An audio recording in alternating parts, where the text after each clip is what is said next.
নমস্কার দর্শক বন্ধুরা, কিচেন ক্রাভিংসে সবাইকে স্বাগত জানাই। আজকে আমি চলে এসেছি রাজকীয় স্বাদের সম্পূর্ণ নিরামিষ এঁচোড় পনিরের একটি রেসিপি নিয়ে। রেসিপিটি ভালো লাগলে লাইক কমেন্ট শেয়ার করার অনুরোধ থাকলো। পাশে থাকা বেল আইকনটি প্রেস করে সঙ্গে থাকবেন নেক্সট ভিডিওটি দেখার জন্য। তাহলে শুরু করা যাক আজকের রেসিপি। আমি এর জন্য 700 গ্রাম মতন এঁচোড় কেটে নিয়েছি, আর 3টে আলু টুকরো টুকরো করে কেটে নিয়েছি, আর নিয়েছি 200 গ্রাম পনির, আর গোটা গরম মশলা, গোটা জিরে, আর আমি একটা মিক্সি জারের মধ্যে একটা মশলা তৈরি করে নিচ্ছি। 7-8 টুকরো আদার টুকরো, 2টো কাঁচা লঙ্কা আর একটা টমেটো দিয়ে আমি একটা মশলা বানিয়ে নিচ্ছি। এটাকে ব্লেন্ড করে একটা মশলা বানিয়ে নিয়েছি। আর একটা একই মিক্সি জারের মধ্যে মশলা বানিয়ে নিচ্ছি। 7-8 টুকরো কাজু নিয়েছি, আর নিয়েছি হাফ কাপ দুধ, আর দেবো 3-4টে পনিরের টুকরো। এটা আমি দইয়ের পরিবর্তে এই মশলাটা বানিয়ে নিচ্ছি। এটা আমার ব্লেন্ড করা হয়ে গেছে। এবার আমি এটাকে এঁচোড়টাকে ভাপ দিয়ে নেবো একটা প্রেসার কুকারের মধ্যে। এর মধ্যে আমি জল দিয়ে প্রেসার কুকারে মাত্র একটা সিটি দিয়ে আমি এটাকে নামিয়ে নেব। বেশি সিটি দিলে এটা গলে যাবে, তাই আমি একটা সিটি দিয়ে এটাকে নামিয়ে নিচ্ছি। আমার একটা সিটি পড়ে গেছে, এবার আমি এটাকে নামিয়ে নিচ্ছি। এবার একই কড়াইয়ের মধ্যে আমি তেল দিয়ে দিলাম, সাদা তেল, আর দিয়ে দিচ্ছি একটু ঘি। ঘিটাকে মেল্ট করে নিচ্ছি। এবার পনিরগুলোকে আমি হালকা করে ভেজে নেব। পনিরগুলোকে আমি হালকা করে ভেজে নিয়েছি। এবার একটা প্লেটের মধ্যে আমি পনিরগুলোকে তুলে নেব। বেশি ফ্রাই করলে হবে না, বেশি ফ্রাই করলে চিপড়ে চিপড়ে হয়ে যায়। এবার আমি একটা প্লেটের মধ্যে এগুলোকে তুলে নিচ্ছি। এবার এই তেলের মধ্যেই, একই তেলের মধ্যে আমি দিয়ে দিচ্ছি গোটা জিরে, গোটা গরম মশলা, আর 2টো তেজপাতা। 2 থেকে 3 সেকেন্ড একটা ফ্লেভার আসা পর্যন্ত আমি এটাকে ফ্রাই করে নিচ্ছি। এবার আমি আলুগুলোকে এর সঙ্গে ভেজে নিচ্ছি। আলুগুলোকে আমি লাল করে ভেজে নেব। আর এর মধ্যে দিয়ে দিচ্ছি স্বাদ মতন লবণ, স্বাদ মতন হলুদ। এটাকে একসঙ্গে করে আমি আলুটাকে ভেজে নিচ্ছি। 4 থেকে 5 মিনিটের জন্য ঢাকনা দিয়ে দিয়েছিলাম। 4-5 মিনিট পর আমি ঢাকনা খুলে নিলাম।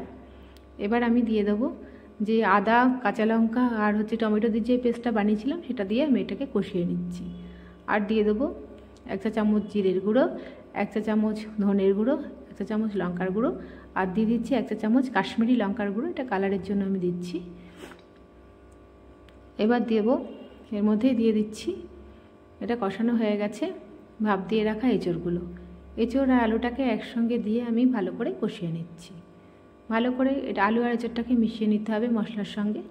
আর এবার যেটা দিয়েছিলাম কাজু, দুধ আর পনির দিয়ে যেই পেস্টটা আমি বানিয়েছিলাম সেটা দিয়ে একসঙ্গে কষিয়ে নিচ্ছি। এটা টক দইয়ের পরিবর্তে আমি ব্যবহার করছি। টক দইটা দিলে অনেক সময় একটু টকটক ভাব আসে, আমি ওর জন্য এর পরিবর্তে এটা ব্যবহার করলাম। এবার একসঙ্গে নেড়েচেড়ে নিয়েছি সমস্ত মশলাগুলোকে।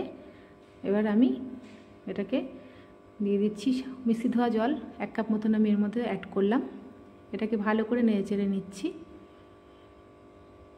মশলাটা আমার সম্পূর্ণ কষানো হয়ে গেছে, একটা সুন্দর ফ্লেভার ছেড়েছে। আর ওপর থেকে দিয়ে দিচ্ছি 4টে চেরা কাঁচা লঙ্কা। আর 4-5 মিনিটের জন্য আমি ঢাকনা দিয়ে দিচ্ছি। 4-5 মিনিট পর আমি ঢাকনা খুলে নিচ্ছি। এটা প্রায় আমার কষানো হয়ে গিয়েছে। এখন আমি এর মধ্যে অ্যাড করব পনিরের টুকরোগুলো। পনিরগুলোকে এর সঙ্গে একসঙ্গে অ্যাড করে নিয়েছি। একসঙ্গে আমি এটাকে আরও 2 থেকে 3 মিনিটের জন্য আরও কষিয়ে নিচ্ছি। এটা আমার কষানো হয়ে গেছে। আমি এর মধ্যে আরেকটু গরম জল অ্যাড করলাম। এবার 4-5 মিনিটের জন্য ঢাকনা দিয়ে দিলাম। 4-5 মিনিট পর আমি ঢাকনা খুলে নিচ্ছি। রেসিপিটি আমার সম্পূর্ণ প্রায় কমপ্লিট হয়ে গিয়েছে। আলুগুলোও সেদ্ধ হয়ে গেছে, সুন্দর একটা ফ্লেভার ছেড়েছে। আর ওপর থেকে দিয়ে দিচ্ছি একটু চিনি, আর দিয়ে দিচ্ছি একটু শাহি গরম মশলা, আর সামান্য পরিমাণ ঘি অ্যাড করছি। এবার একসঙ্গে এগুলোকে মিশিয়ে নিয়ে নেড়ে চেড়ে এবার আমি কিছুক্ষণের জন্য স্ট্যান্ডিং টাইমে রেখে দিচ্ছি। তারপরে একটা বোলের মধ্যে আমি এটাকে সার্ভ করে নিচ্ছি। আশা করছি রেসিপিটি ভালো লেগেছে। ভালো লাগলে লাইক কমেন্ট শেয়ার করার অনুরোধ থাকলো। পাশে থাকা বেল আইকনটি প্রেস করে সঙ্গে থাকবে নেক্সট ভিডিওটি দেখার জন্য।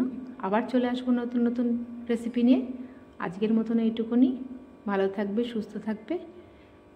ধন্যবাদ।